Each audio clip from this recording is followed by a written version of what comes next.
Muito bem-vindo e bem-vinda ao Aprender a Vida Inteira. Estamos nos canais do YouTube e no Spotify. E você pode se inscrever gratuitamente para acompanhar nossos conteúdos, conhecer mais de perto os nossos convidados.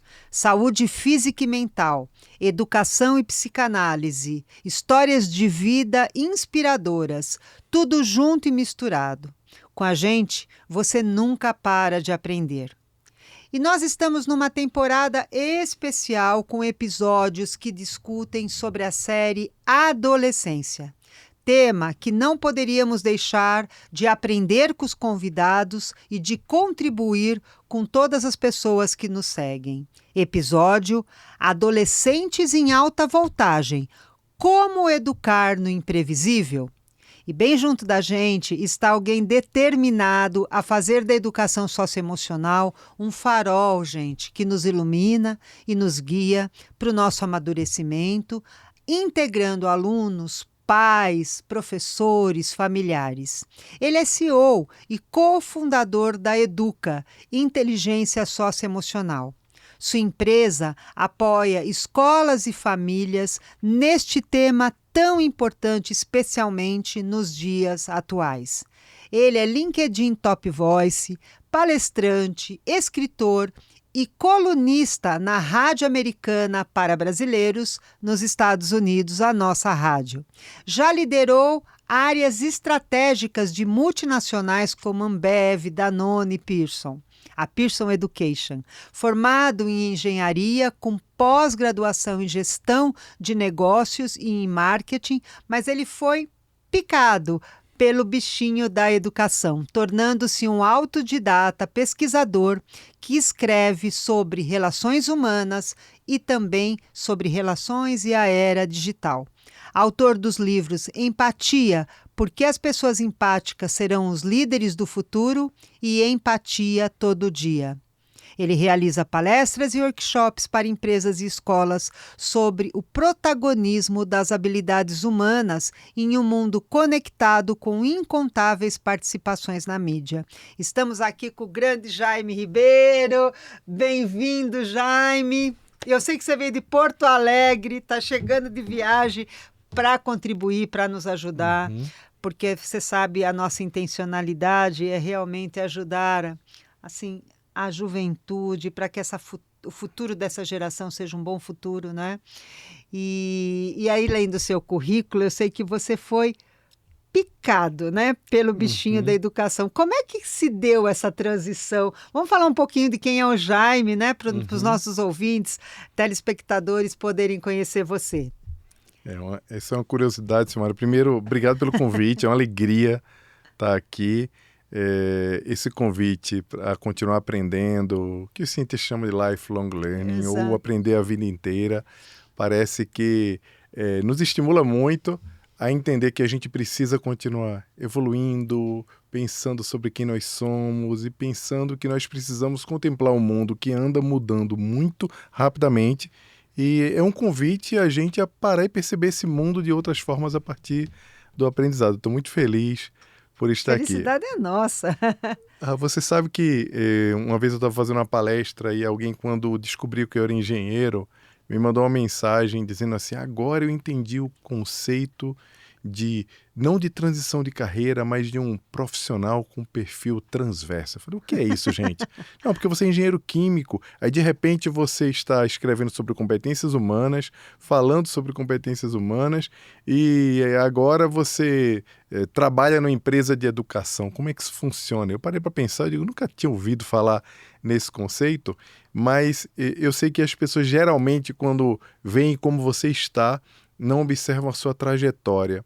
E é muito comum, quando a gente olha para uma pessoa em uma determinada posição, não entende necessariamente o que foi que construiu aquela situação.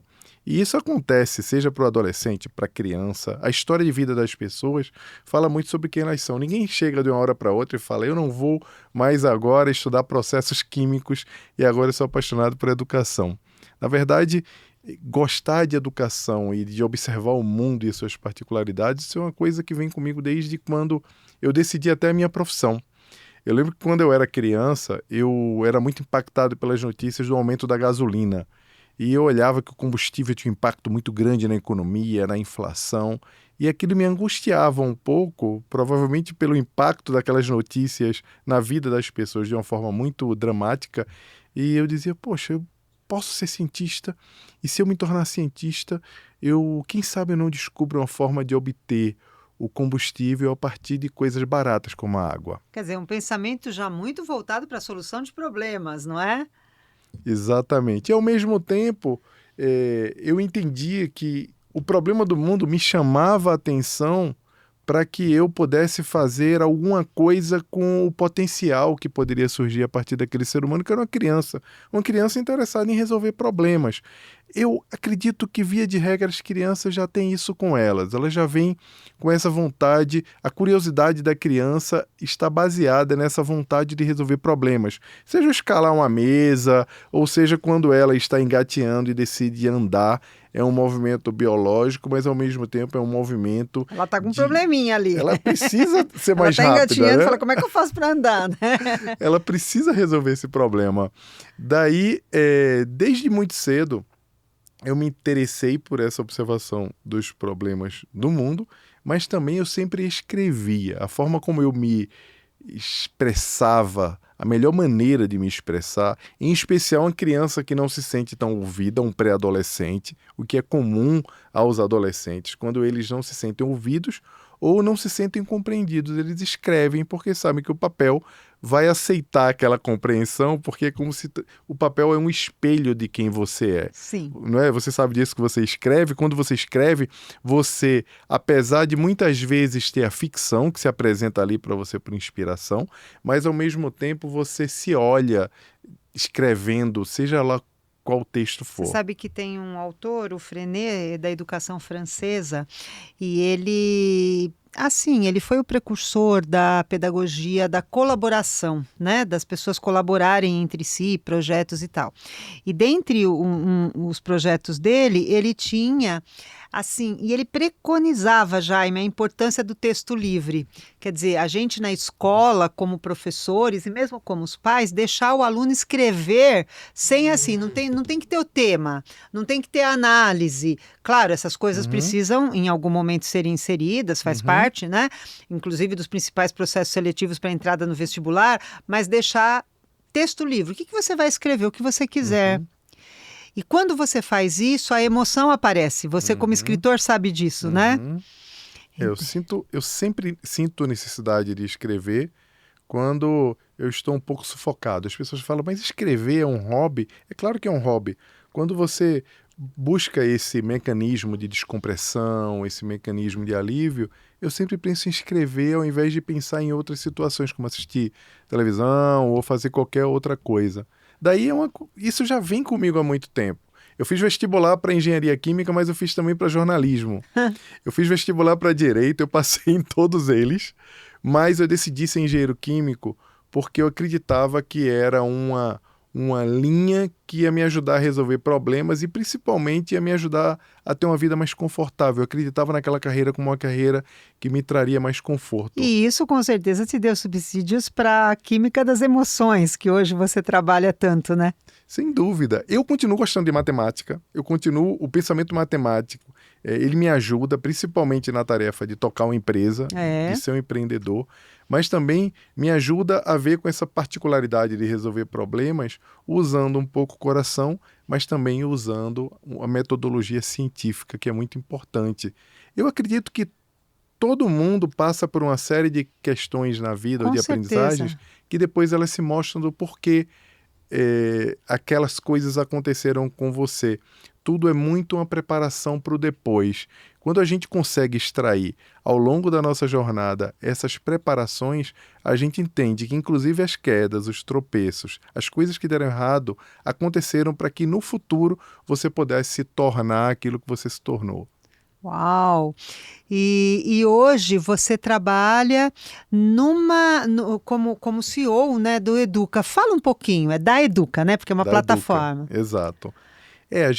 Logo que eu saí da Pearson, né, que é uma empresa de uma empresa britânica de educação, eu decidi que eu não voltaria mais para qualquer outro mercado, digamos assim. Eu não queria trabalhar com varejo, muito menos voltar para engenharia ou fazer qualquer outra coisa. Como eu sou oriundo de Ambev, de empresas que têm um sistema de gestão muito forte, muito focado em resultado, em resolução de problemas também. Eles adoram engenheiros e gostam muito de contratar engenheiros. Eu tive a decisão de que eu continuaria na educação, porque eu sabia que existia uma tarefa a ser feita na educação que precisava muito de pessoas que tivessem também a percepção de gestão do negócio. Certo. Que tivesse, obviamente, o propósito, porque não dá para fazer educação se você realmente não gostar de educação.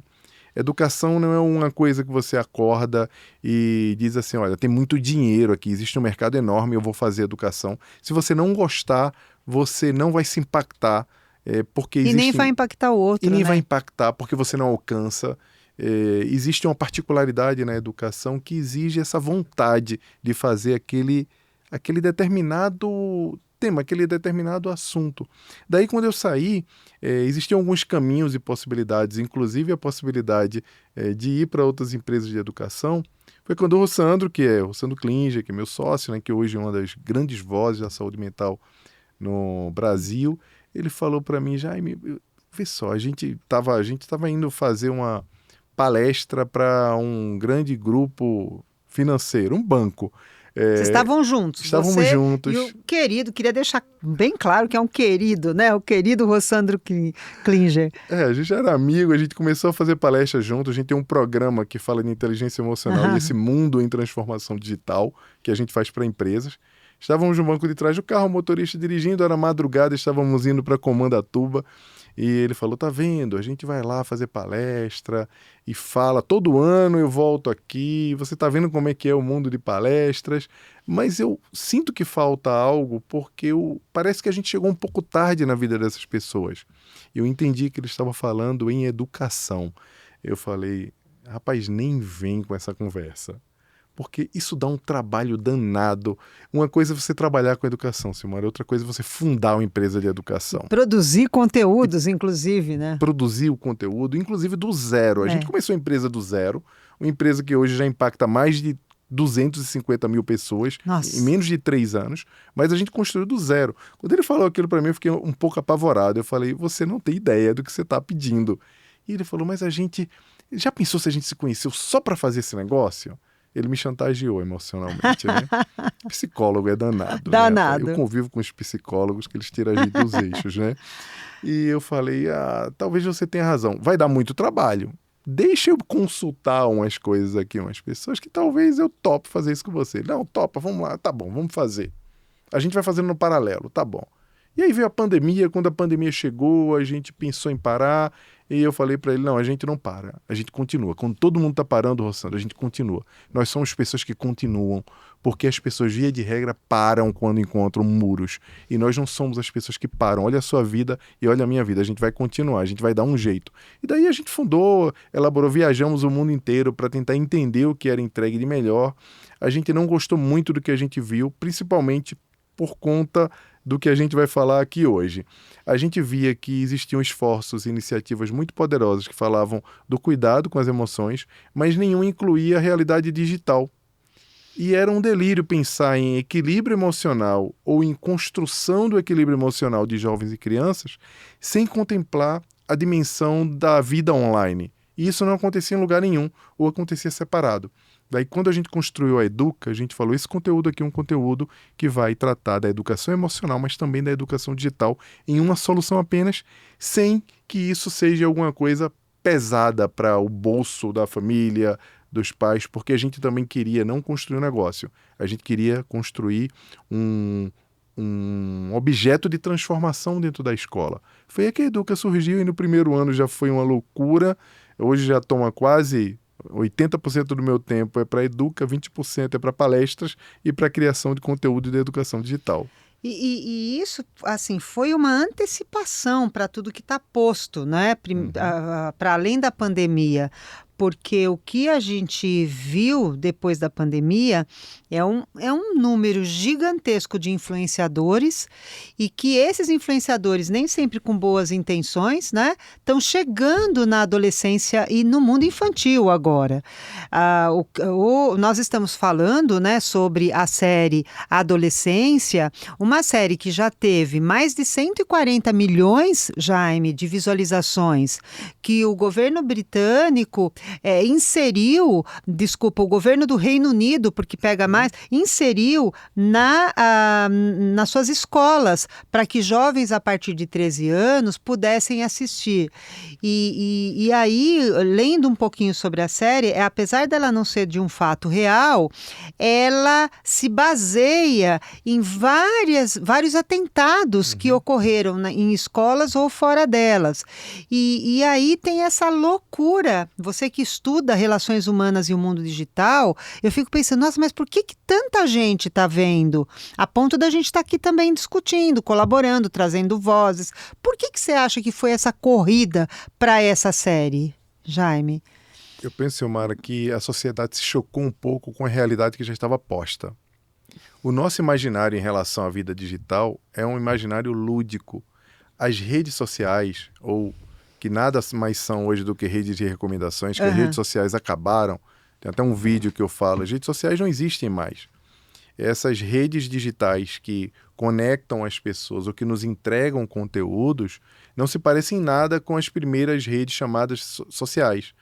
As redes sociais lá no início tinham por objetivo conectar pessoas e as coisas pareciam ser muito inocentes. E o nosso imaginário coletivo ainda está com a cabeça focada naquela rede de... Você quer dizer o mundo adulto, né? O mundo adulto acredita que as redes sociais é um ambiente de compartilhamento e de socialização. É tanto que eles acreditam até que os jovens estão muito presentes nas redes sociais porque eles precisam interagir de forma digital ou virtual com os seus amigos. A verdade é que aquela rede social do compartilhamento do gatinho, do dizer onde eu estou, o que eu estou comendo, de encontrar as pessoas do passado, que era um objetivo de ter o máximo de pessoas ali, elas se conectarem e a partir dali vender anúncios ou ter uma plataforma que pudesse explorar financeiramente, virou uma coisa completamente diferente. A primeira coisa é que essas redes não mais obedecem o compartilhamento de conteúdo dos amigos. Elas oferecem conteúdos por meio do algoritmo, por meio de um robô que seleciona, para os pais que não entendem como funcionam isso aqui, que selecionam o que eles acreditam que é o interesse daquela criança ou daquele adulto e formam as bolhas, as chamadas bolhas digitais. A partir daquilo ali, elas conseguem segmentar por meio de informações que nós mesmos demos para elas, para as redes sociais, e a partir dali eles recomendam não só conteúdos patrocinados, mas também conteúdos que eles acreditam que sejam relevantes. Ou seja, você não está mais ali para se conectar com pessoas que você conhece. Você está ali para se conectar com conteúdos que você não tem controle nenhum sobre eles, e esses conteúdos chegam na sua casa, chegam na sua família, chegam para você ou para os seus filhos, sem qualquer critério moral ou ético, ou critério de, digamos, a jornada de evolução ou de educação que você escolheu para o teu filho. Daí, chocou muito os pais olharem na série que a forma como as crianças, os adolescentes se comportam ou conversam ali, ou se conectam com grupos criminosos dentro das redes sociais, sem eles se darem conta, fez com que os pais disseram, nossa, isso aqui existe. Na verdade, todo mundo já sabia, Silmara. O choque foi quando o crime foi posto ali por meio da ficção e fez com que as pessoas entendessem, nossa, isso aqui é muito mais sério do que eu imaginava, porque não tem grandes novidades ali, a não ser alguns termos e algumas coisas que são característica do líquido que existe no mundo digital, como os termos incel, como a utilização de emojis, que foram utilizados de uma forma diferente. Mas o choque, a atração pela série foi por aquilo ser jogado na nossa cara, como são coisas que a gente já sabia, mas foi jogado na nossa cara e dito assim, olha, presta atenção, porque isso pode acontecer com qualquer pessoa. Porque eu, por exemplo, comecei a assistir a série, o que você fica imaginando? Você fica imaginando que o menino passou por um trauma tão severo, a família, a mãe, alguma violência, e não tinha. Quer dizer, tinha uma família um pouquinho mais desconectada, eu diria, mas nada que pudesse ali falar, olha, foi por conta da família ou por conta da escola que isso aconteceu, né? Eu diria que havia um distanciamento dos atores, né, adultos, mas não que tivesse, assim, um trauma ali daqueles pesados. E aí, Jaime, você que estuda muito essa questão da nossa relação com a tecnologia, e eu concordo com você, porque a gente ficou meio assim nesse imaginário. E você está falando e está me passando pela cabeça uma situação que eu vivi com a minha irmã. Então, por exemplo, eu pus um podcast no ar que era muito do interesse dela, que era ela é professora de ciência e tecnologia e adora questões do meio ambiente. Aí eu falei para ela, olha, você viu que veio a professora Danúzia da Unicamp e eu coloquei, ela falou não. Ela falou não, mas ela é minha irmã. Só que como ela é um dos objetos de pesquisa dela é muito sobre astronomia, ela me falou, Silmara, você não acredita, eu só sou impactada por coisas de estudos da NASA, da astronomia. Então, como ela estava pesquisando muito astronomia, ela só via astronomia. E mesmo eu sendo irmã dela, com muitos seguidores, ela não viu o meu aviso. E óbvio que faltou também, né, na relação humana, irmã, trouxe, não sei o quê. Mas o que eu quero dizer é que os algoritmos naquele momento, eu estou achando que todo mundo está vendo, que está todo mundo me observando. Não, as pessoas estão vendo o que o algoritmo está levando. Quer dizer, aquela ideia que você traz de amigos não está existindo mais. O amigo não está vendo as coisas do outro amigo. É isso, Jaime? É isso. E para o criador de conteúdo, para quem produz, principalmente conteúdos que são como o seu, como o do Pedro, como o do Rossandro, e tantos outros que produzem conteúdos que são para entrega para a sociedade, é muito frustrante ver que isso acontece. Por outro lado, a gente não pode olhar de uma forma equivocada para isso tudo.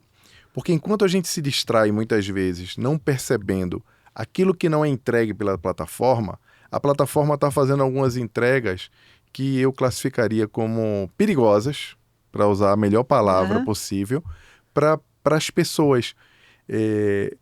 A observação e a nossa atenção, hoje em dia, infelizmente, tem que estar muito mais pelo que é entregue do que pelo que não é entregue. Obviamente, a gente sabe que, por ter um interesse ou por ter uma conexão com a sua irmã, aquele conteúdo deveria ter chegado nela. Ela te segue, você a segue, e esse era o conceito da rede social do passado, era assim que funcionava. Acontece que hoje em dia, as entregas que são feitas pelo algoritmo, que são escolhidas pelo robô, por meio de uma cadeia de decisão que muda o tempo inteiro, é o que faz com que uma criança como aquela da série caia em grupos como os grupos dos incels, que são as crianças ou as pessoas que são, que quer dizer, pessoas em celibato involuntário ou involuntários celibatários, ou seja, pessoas que gostariam de ter uma relação afetiva ou gostariam de estar com um parceiro, uma parceira, e elas não conseguem por uma série de razões. Daí uma criança, por alguma razão, e olha como isso acontece de uma forma muito peculiar. Um garoto ou um adolescente, qualquer adolescente, tem muita insegurança em relação à sua vida afetiva, em relação ao grau de atratividade, se ele começa a ver mudanças no corpo e a partir dali ele não tem certeza se aquilo é atraente. Inclusive hoje, no mundo de comparações múltiplas das redes sociais, eles começam a se comparar com corpos irreais na internet e isso faz com que eles tenham uma autocobrança em relação a isso. Daí, quando ele é rejeitado, a primeira vez que é rejeitado, em especial uma criança que recebia muito sim, uma criança que não sabia lidar com o não a vida inteira e é rejeitado no relacionamento afetivo, ela pode se impactar muito duramente com aquilo. E por meio desse impacto que ele tem, vou chamar de trauma aqui, mas não é necessariamente um trauma, um desapontamento, ele pode, ali na internet, encontrar conteúdos de pessoas que pensam ou se sentiram da mesma forma, mas que foram para um lado muito escuro. foram para o lugar do crime, foram para lugares que nós não gostaríamos que os nossos filhos transitassem. É aí onde vem a pergunta que é a pergunta de milhões.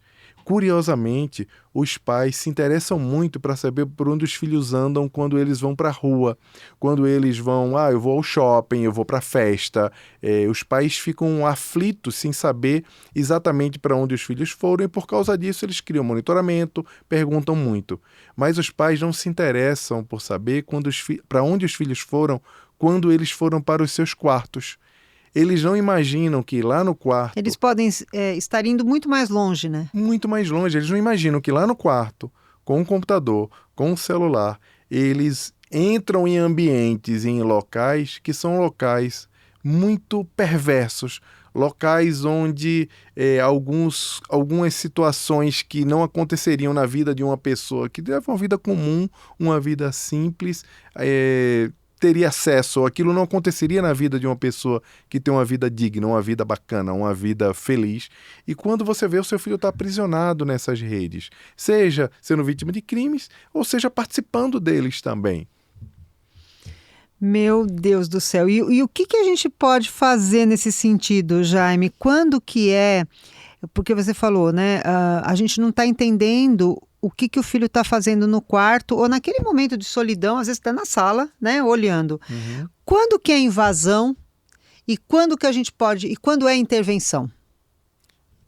Essa é uma pergunta que os pais se fazem e todo mundo fica muito cheio de dedo para não violar a privacidade dos filhos. Sim. Porque nós crescemos também na narrativa de que é preciso se respeitar a individualidade e ela precisa ser respeitada. A grande questão é que os criminosos digitais, eles contam com esse nosso respeito pela privacidade.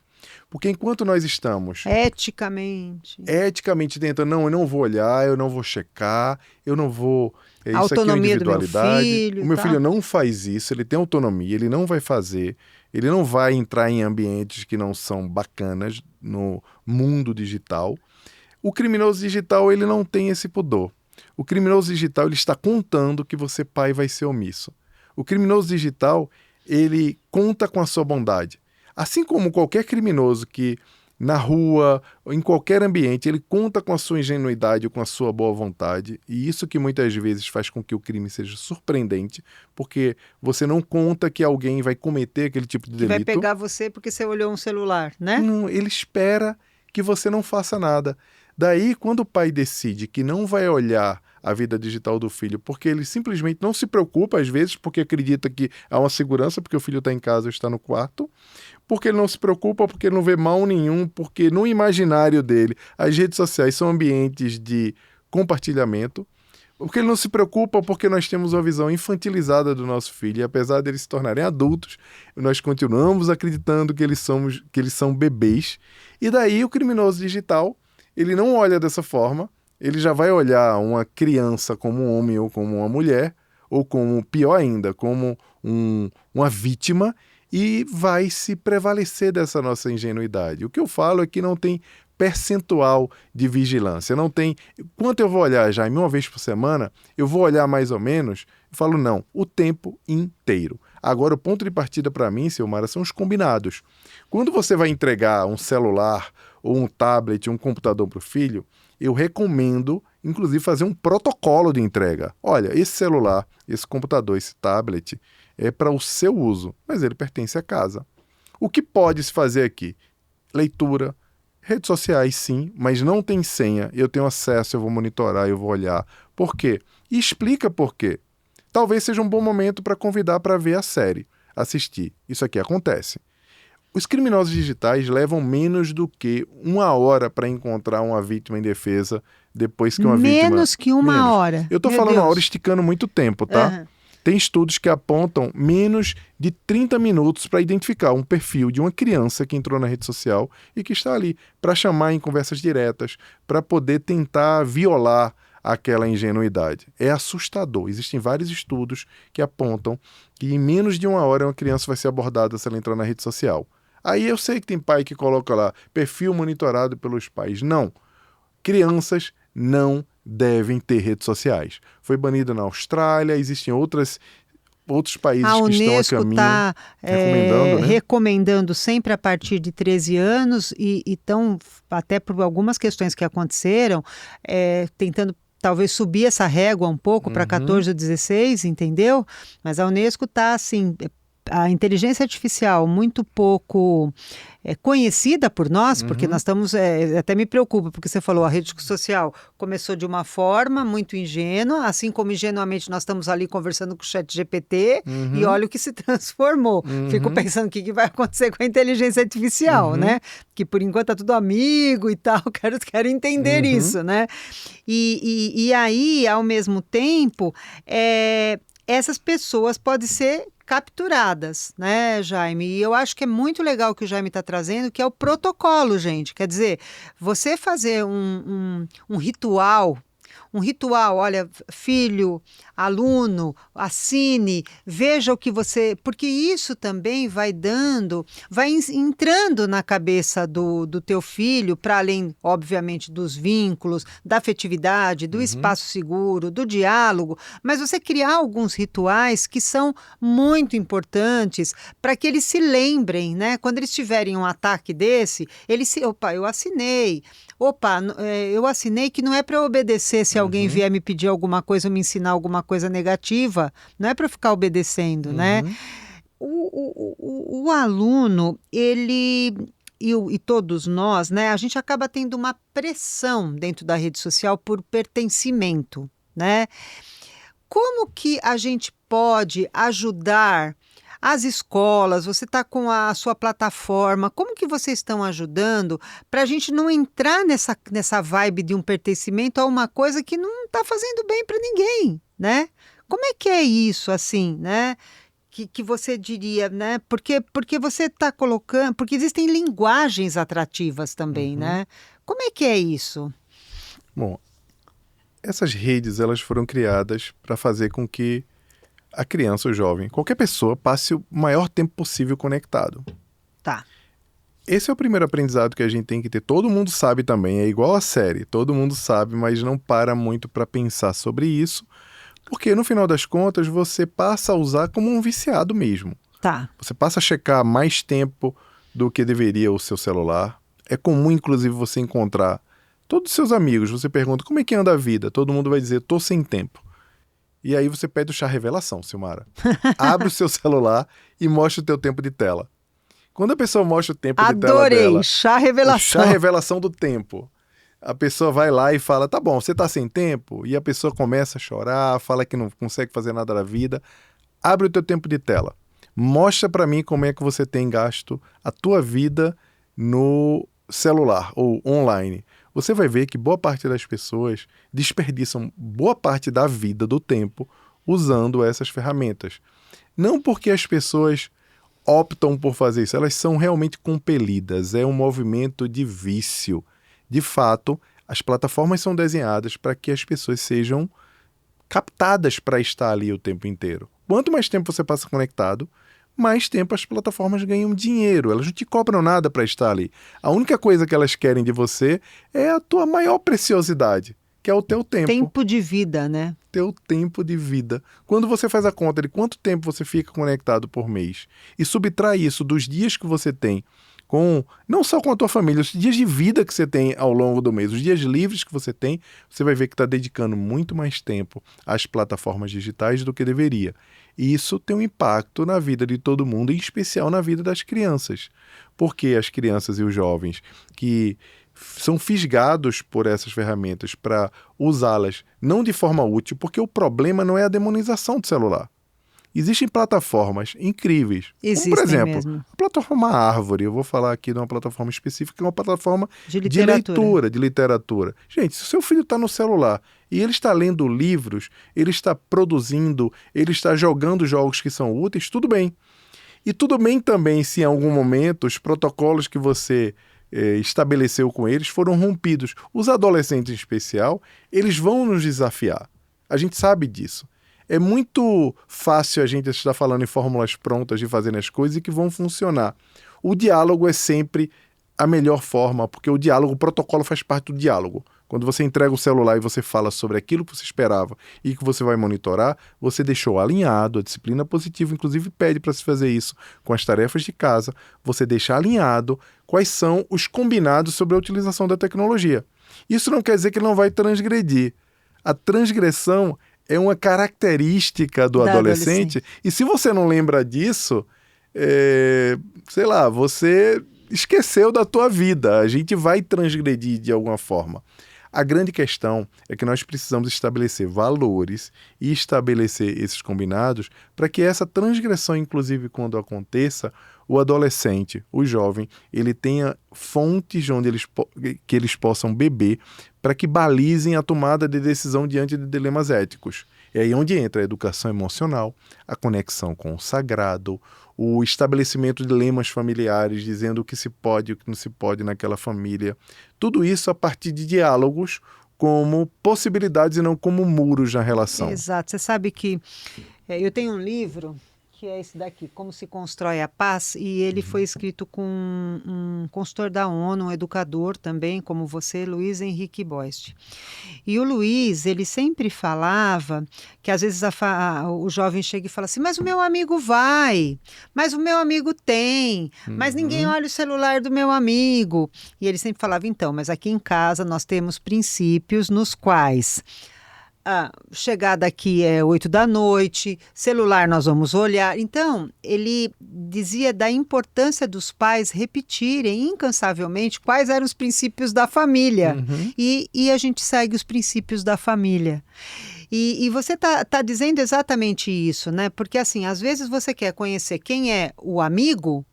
Eu quero conhecer quem é o amigo do meu filho. E dizer para o filho... ou para a filha, eu quero conhecer quem é seu amigo virtual ou sua amiga virtual, não pode ser considerado que está ferindo a ética familiar. Porque se você conhece o amigo, você também pode conhecer o virtual, entendendo que tem dois mundos aí que estão coexistindo. O mundo da presença e o mundo da virtualidade, não é, Jaime? E você tem colocado isso de uma maneira muito clara aqui para a gente, uma aula, quero te agradecer, para os pais, no sentido de que combinados, protocolos, me lembrei agora do Luiz da ONU, justamente assim, eu tenho aqui os princípios, e os princípios são esses, nós vamos seguir os princípios. Nessa série também tem uma outra coisa, que são citações, emojis e uma linguagem que a gente não entende. Como é que a gente faz para entender um pouco mais essa linguagem? Essa é uma pergunta muito difícil. Eu vou até te pedir permissão para dar o passo atrás do que você estava falando sobre combinados, porque... o que vem acontecendo é que vários pais e educadores vêm ouvindo muito sobre essa dica dos combinados e dos lemas familiares, mas chega uma hora que a pressão é muito grande e eles não estão conseguindo lidar com isso. Antes, o que acontecia, Silmara? Na escola tinha aquela mochila que todo mundo usava, a gente chegava em casa e eu preciso daquela mochila. Eu preciso daquela marca de tênis que todo mundo está usando. O pai ia na escola, a mãe olhava, via todo mundo com o mesmo tênis e dizia, eu preciso comprar isso para meu filho, para minha filha, senão ela vai se sentir excluída, ela vai ser excluída socialmente. Isso aqui é como um passaporte de inclusão social para ela. O que tem acontecido hoje, eu até falei na palestra lá em Porto Alegre ontem, é que os pais têm sofrido um outro tipo de pressão. Uma grande amiga minha me ligou e estava preocupada porque a irmã dela, que é uma criança, é a única que não tem celular no condomínio que ela mora, e ela entende que não pode ter celular. Vários exercícios com a família, inclusive com uma mãe muito esclarecida, uma pessoa que entende muito bem como funciona a educação infanto-juvenil, e explicaram para ela já várias vezes de que ela não podia ter celular porque era errado uma criança ter celular. E ela entendia que as outras crianças que estavam erradas. Mas, em um determinado momento, ela começou a sofrer uma pressão entre as pares, os amigos, as amigas, dizendo, só você não tem, os nossos pais não se preocupam, olha, eu tenho TikTok, olha, mas só ela que não tinha. Ela foi para casa chorando. Sensação de não pertencimento de não ao pertencimento, grupo. Inclusive de exclusão e, não diria um bullying, mas uma situação de desconforto emocional. A criança chegou em casa chorando, muito preocupada, perguntando por que só ela não tinha, que ela não aceitava mais as explicações e que ela precisava ter uma rede social. Daí, o que eu falei para os pais como comunidade, nós não resolveremos mais esses problemas individualmente em família. A escola e as famílias precisam juntas lidar com essa questão. Se uma família só dá o celular e libera a criança para indevidamente ela ter rede social, mesmo abaixo da idade permitida, ela faz isso, tudo bem. Quando são muitos pais que começam a fazer essa concessão emocional, porque acreditam que não tem problema algum, porque o imaginário deles é que isso não vai prejudicar as crianças. E os pais que estão fazendo certo começam a se incomodar com aquilo, porque eles vão se sentir pressionados a fazer essa... Eles vão precisar fazer isso para que a criança não sofra por outras questões emocionais, porque eu vou afetar a saúde mental do meu filho por isso, ou eu vou dar um celular para que ele se sinta incluído e não passe a ser uma criança excluída, não convidada, ou até passiva de bullying. E os pais estão vivendo esse dilema. Se a comunidade como um todo não se juntar para resolver e dizer é intolerável, isso não pode acontecer, e os pais não entenderem que eles não podem ceder à pressão das crianças em bloco, nós teremos uma dificuldade muito grande. Daí, por isso que a escola e a família precisam juntas. Porque a escola também tem um papel fundamental nessa hora, de chamar a família, trazer palestras como a sua. Quer dizer, educar os pais, não é? Porque a gente sempre tem falado e falamos aqui, na verdade, em todos esses episódios, que tem curso para tudo, mas não tem curso que educa pai e mãe, né? Não. Principalmente para adolescência. A gente não sabe direito como lidar. É engraçado, eu sou educadora, mas acho que 30 anos eu ouço a mesma coisa. Sim. Eu não sei o que fazer com a adolescência. Mas a gente não sabe mesmo, né? Minha filha chegou na adolescência. Ai, meu Deus, que medo, né? A gente não sabe mesmo. Sobre a linguagem que você estava falando, isso mostra um pouco do como a gente não sabe. Essa linguagem que foi apresentada na série, dos emojis voltando com outra configuração, inclusive, Silmara, eu não sei se você sabe, talvez os pais aí das outras gerações, eles não sabem, mas os emojis eram cafonas ou cringes na linguagem dele. Na verdade, essa geração não estava usando mais emojis. Eles não eram mais permitidos, não se usava. Isso era coisa de milênio, era coisa de gente que já estava ficando, como eles chamam, coisa de tio.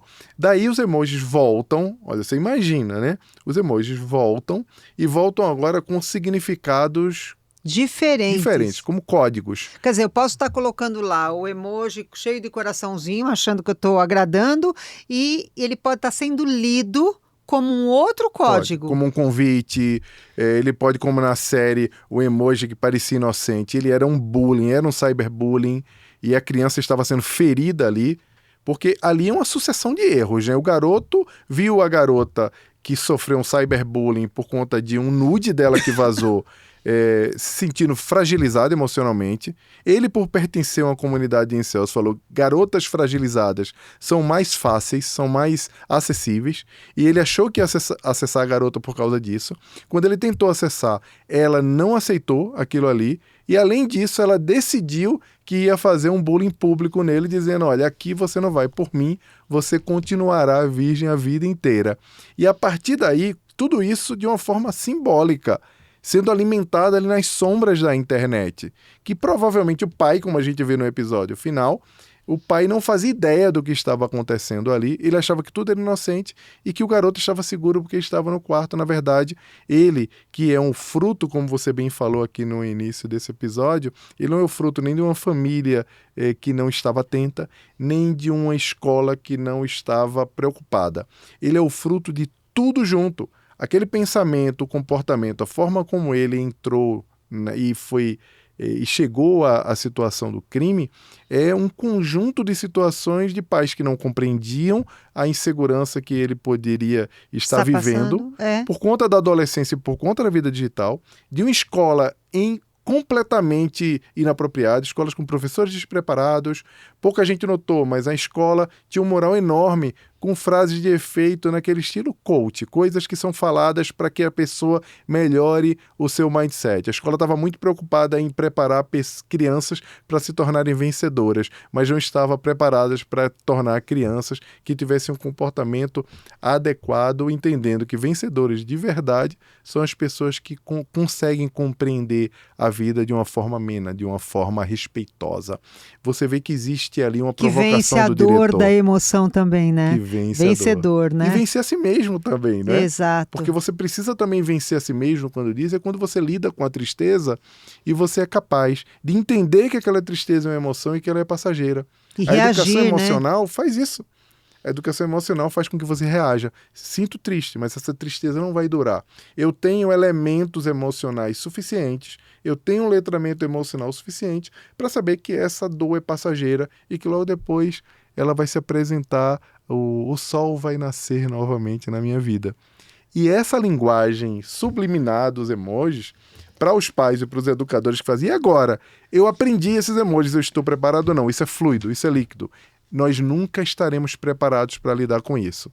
Esse é um tema que vai, assim como o aprender a vida inteira, nós teremos que continuar aprendendo a forma como os jovens, os adolescentes, as novas gerações se comportam dentro das plataformas digitais. É o desafio, o grande desafio de agora do educador e dos pais, da parentalidade, é entender que tudo é muito líquido e que essa liquidez torna a atividade de educar mais difícil. Poxa vida, e a gente vai seguir, né, aprendendo a vida inteira, conversando, no conjunto, no diálogo, né, no humano, porque vem aí muita tecnologia, mas para hoje, assim, né, o que é urgente para a gente fazer, para tentar segurar um pouquinho essa violência, Jaime?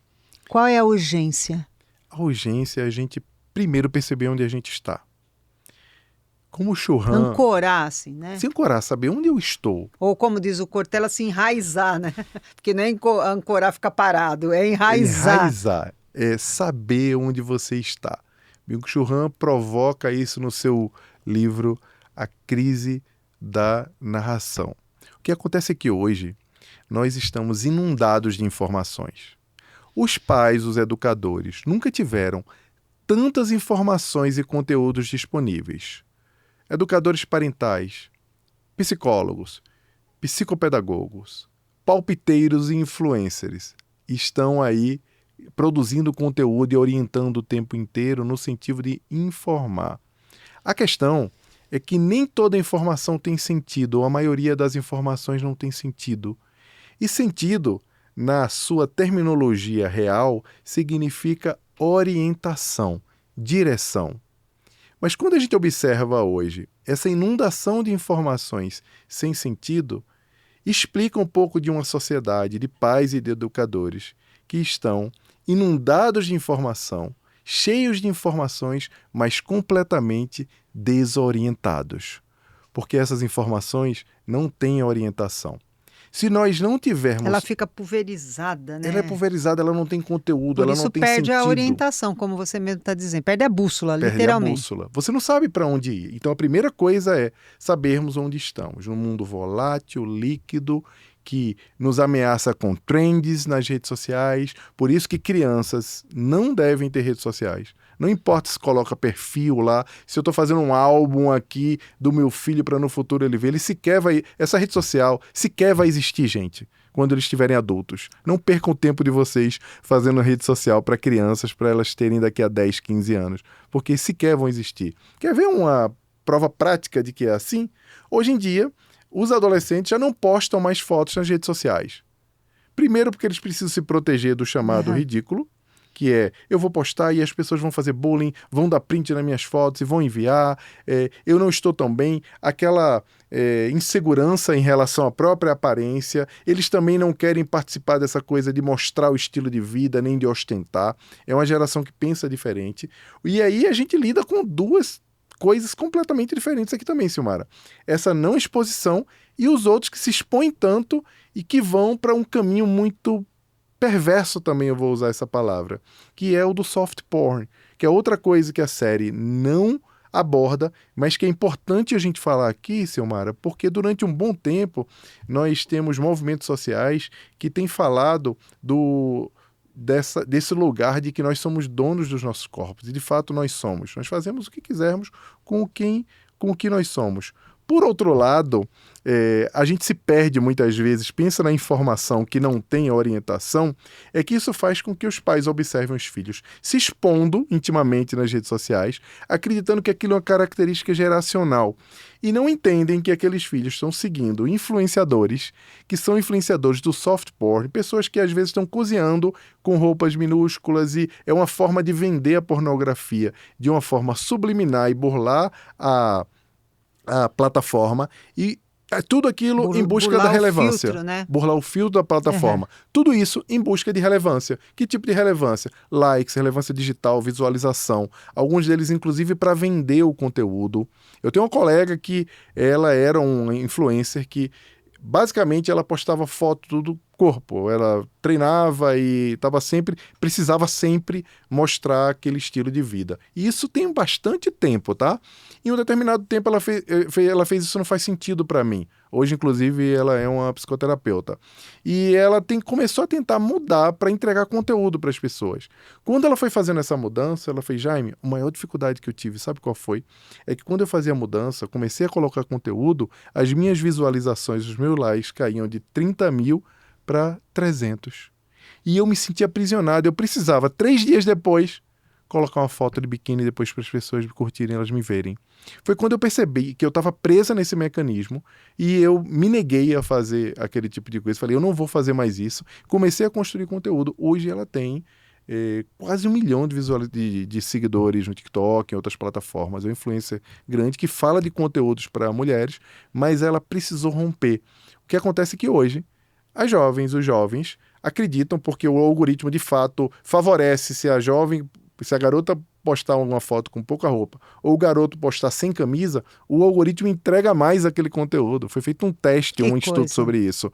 Daí, o soft porn para as garotas, o jogo para os garotos, são formas de viciar de uma maneira diferente. Tudo isso impulsionado por influenciadores que estão ali ganhando dinheiro dessas plataformas, desse tipo de influência, para poder levar as crianças para esse conteúdo. É preciso a gente entender essa volatilidade. Quer dizer, olhar o mundo como ele está, verificar o que está acontecendo. Eu achei muito interessante você falar de uma tendência que não vai ter mais rede social no futuro, né? Uhum. E, ao mesmo tempo, jovens que não estão colocando nada e jovens que estão se expondo muito, né?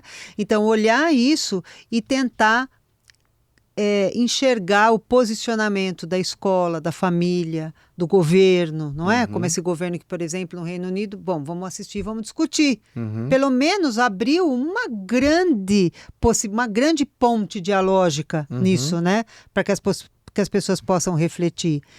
Vamos encerrar com uma mensagem sua. Olha, é um grande aprendizado, eu quero te agradecer demais, porque você nos ensinou. Fala um pouco do seu livro, por favor, que tem 2 livros aqui, gente. Olha, Empatia Todo Dia, não é? Que é um livro que vai trazendo ideias, sugestões. Olha que bacana, é um livro gostoso de ler também. E Empatia, porque as pessoas empáticas serão os líderes do futuro.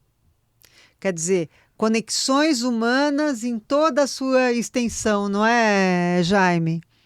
Líderes mais humanos serão disputados, a empatia vai mudar o mundo. Olha os itens. O que é prioritário aprender e o que as escolas precisam ensinar. Maravilhosos livros aqui. Editora Letra Mais. Gente, que o Jaime, como escritor que é, e CEO da plataforma Educa, que é uma plataforma de inteligência socioemocional, de educação socioemocional para as crianças e jovens, né? Tem materiais desde a educação do ensino fundamental até o ensino médio, não é? Desde a educação infantil. Quer dizer, Jaime, tem... toda a jornada. Exatamente, exatamente. O que você deixa para o nosso público? Bom, a primeira coisa, eu vou aproveitar o gancho, gente, inclusive... foi a primeira propaganda orgânica dos livros. Nós não trouxemos os livros já estavam aqui no estúdio, né? Eles estavam... Tem muitos livros aqui, eu quero saber como é que eles chegaram antes. Eles chegaram aqui, nós não sabemos, é um mistério. Mas eu comecei a escrever o Empatia, porque as pessoas empáticas serão os líderes do futuro, em 2016. Eu vou aproveitar para falar a mensagem final. Existia uma tendência e uma conversa nas universidades, no mundo do pensamento, de que o futuro seriam das pessoas que dominassem o code, o pensamento computacional, que entendessem um pouco dos robôs, a mecatrônica estava em alta, toda essa discussão sobre a programação. Nas escolas, o grande frenesi era sobre a robótica, acreditava-se que esse era o grande futuro. Daí, eu parei para pensar que a primeira frase, inclusive, do Empatia Todo Dia, que enquanto as pessoas estavam ocupadas em se tornarem importantes, a vida parecia achar importante que as pessoas fossem mais humanas. Quando a gente observava o que vinha acontecendo no mundo corporativo com as pessoas adoecendo por conta de burnout, por conta de crise de ansiedade, por conta desse mundo líquido, inclusive de muitas incertezas competitivas e também competidoras, as pessoas competindo entre si dentro das empresas e as empresas competindo entre si lá fora, criando um vulcão, um grande caldeirão que estava cozinhando as pessoas. Eu comecei a observar que o Fórum Econômico Mundial elegia lá as 10 principais competências que uma pessoa precisava desenvolver para ter emprego em 5 anos ou no futuro, para ela ser empregável no futuro. E daquelas 10 competências, 7 geralmente eram competências humanas. Daí eu pensei, peraí, se nós perdermos a capacidade de nos conectarmos como humanos e o futuro for da tecnologia, nós estamos perdidos. Nós estamos caminhando para o fim da humanidade. Porque se nós perdermos a capacidade de usar a tecnologia a favor do outro ou da sociedade, nós vamos criar um mundo inabitável, porque as pessoas serão incapazes de se conectar com as outras. Então, a única saída para nós mudarmos esse cenário é fazer com que as crianças e os jovens entendam, e os educadores também, a necessidade de se conectar com as pessoas, para que nesse futuro tecnológico, essa transformação digital sirva ao bem comum. Aí o Empatia, porque as pessoas empáticas serão os líderes do futuro, eu explico que o mundo só é possível sendo governado, sendo liderado por pessoas que realmente estejam lidando com o outro ser humano como um ser humano, que se importam com o ser humano. E eu fiquei muito feliz que eu escrevi isso lá em 2016 e 2017, e depois é que as coisas foram se desenhando para se mostrar esse clamor que hoje o mundo pede por mais humanidade. E aí, para finalizar, eu queria deixar exatamente essa mensagem. Quando nós estamos educando, principalmente olhando essa dinâmica do digital, é importante que as pessoas, apesar de estarem ali conectadas e estarem ali, muitas delas acreditam até que estão com proteções, com máscaras, acreditam que não são elas mesmas que estão ali, ou podem ser pessoas diferentes porque estão protegidas no ambiente digital. Elas lembrem que estão sempre lidando com outro ser humano. Quando nós entendermos que, ao lidar com um adolescente, com uma criança, ou até mesmo com um criminoso que está ali, quando nós entendermos que estamos lidando com outro ser humano, nós vamos ter mais tranquilidade para lidar com essa realidade digital, nos convocando a se desconectar mais e fazer o chá revelação do tempo que você tem para a família. Muita gente diz que não tem tempo para a família, não tem tempo para o irmão, não tem tempo para amigo, não tem tempo para praticar hobbies ou fazer leitura, não tem tempo para fazer coisas boas para a sua vida. Mas quando você vai olhar o celular da pessoa e olha o tempo de tela, você vê que ela passa mais tempo desperdiçando a sua vida com plataformas que não entregam tanta coisa assim, do que vivendo a vida que ela poderia viver e interagir com pessoas como você, que é extraordinária, que a gente tem sempre um tempo muito bom com você, Silmara. Ai, olha, ô Jaime, eu não tenho nem assim como expressar o quanto eu aprendi aqui, né, com essa sua lucidez, sabe? É uma lucidez emocional, porque você você discorre sobre suas ideias, volta à pergunta, mas sempre de uma maneira extremamente humana, ocupada das relações entre a humanidade e destas com o meio digital, porque isso vai fazer uma grande diferença, porque a gente precisa de pessoas que analisem, que nos elucidem, que expliquem para a gente muitas coisas as quais a gente não percebe porque a gente está imerso, né, nesse rio, né, virtual, e que infelizmente tem levado para outros caminhos tantos jovens e crianças. Então, muito, muito obrigado. Você pode ter certeza que você contribuiu muito, né? Eu quero agradecer. A gente tem essa temporada, né, da série Adolescência com muitos conteúdos, e aqui estivemos com Jaime Ribeiro, CEO da Educa. Continuem com a gente aprendendo a vida inteira.